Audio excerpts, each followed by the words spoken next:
చెప్పండి అన్న, ఈ కూటమి ప్రభుత్వం వచ్చి 2 సంవత్సరాలు పూర్తయింది. పరిపాలన విషయంలో ఎలా ఉందండి?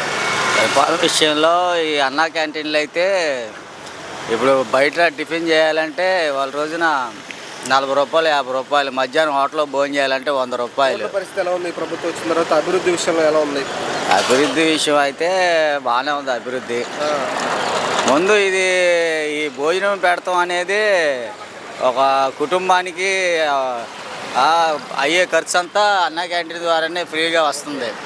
అది చూసుకుంటే ప్రభుత్వం వచ్చి ఇచ్చిన హామీలన్నీ నెరవేరుస్తున్నారు.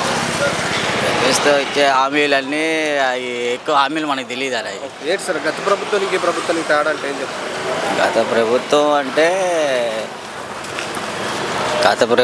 అంటే అన్నీ ఇల్లు ఇస్తామన్నారు కదా అవి. సరే ఏంటి అమరావతి మావిగడ్డ, మీరు దేన్ని సపోర్ట్ చేస్తారు? మావిగడ్డ అంటే తెలుసా బాబు? మావిగడ్డ 3 చోట్ల రాజధాని, మచిలీపట్నం, గుంటూరు, విజయవాడ. జగన్మోహన్ రెడ్డి గారు అంటున్నారు అమరావతి అని మన మనకు అసలు దాని గురించి తెలియదు అన్న. రాజధాని రాష్ట్ర రాజధాని ఆ రాజధాని మనకు తెలియదు అన్న. ఒక్క చోట ఉంటే బెటరా, 3 చోట్ల ఉంటే బెటరా మీ అభిప్రాయం?